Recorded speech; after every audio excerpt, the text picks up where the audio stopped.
Hey guys, welcome to the patron-only video of the week. I had a different lesson planned for today, but a really interesting question came up in the comments on Lindsay Llewellyn's video, and I thought I would answer and address that question. It's very timely, and it has to do with fretting technique, and I think it's really important. So that's what we're doing today. So if you notice Lindsay Llewellyn's video, hi Lindsay, we're picking on you again.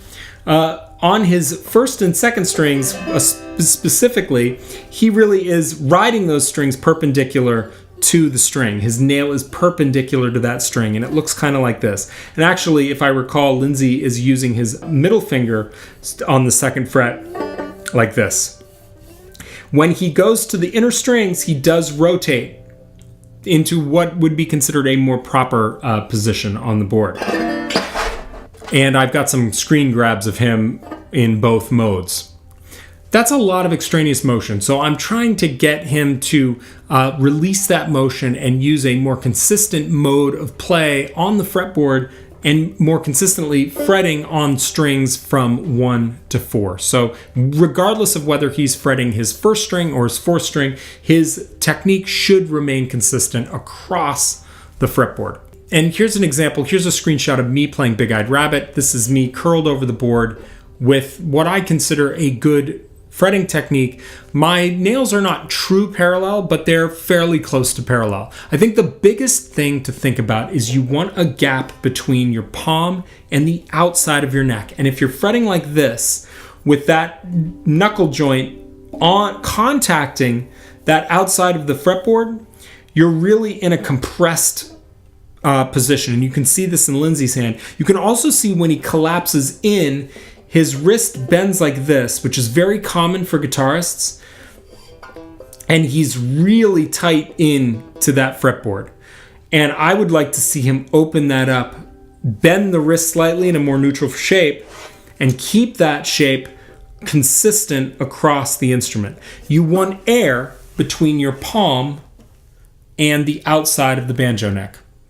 A gap, because that ensures that you're getting your hands arched over the fretboard and they can operate in really tight controlled small motions like a stenographer typing away in a courtroom. So Ken Perlman has a really great discussion of this on his Clawhammer Banjo book. I took a picture of one of the photos in his book to show you another example of really sort of the idealized form of fretted instrument fretting hand technique. So here's that picture. So I come from a fretless banjo background, and fretless requires me to break a lot of rules. I mainly play fretless, so when I'm playing fretless, I am rotated out because I need to ride the strings with my actual fingernail, not the pad of my hand, to get that sort of liquidy, smooth, silky slide that I'm seeking on that instrument. And sometimes I do that with a fretted instrument as well, so you will see me slide with my actual nail on the string. Do I advocate this to every player? No, I don't. It's sort of my idiosyncrasy, and I enjoy the sound I get from doing that, and I worked really hard on that technique for fretless banjo, so it makes sense that I would bring it into my fretted playing. This is all to say that, and I'll use a little analogy for you. When you get to a certain point on the instrument, the lines that you've been working so hard to color within sort of go away, and you can start to color outside the lines. My youngest daughter is a really good visual artist. She's really good at drawing. You should see some of the comic books she's created. They're really cool. But she started like we all start, coloring carefully in those lines. She needed that external structure imposed on her activity so that she could learn the shapes and the movements of creating texture and color within an already established rubric. But now that she's working beyond that and she's gotten good at those basic motions, she can start to expand her artistic vision, and it spills outside of the lines. So with me, because, and I did my math on the back of a napkin this morning, I have between 19 and 21,000 hours on the instrument.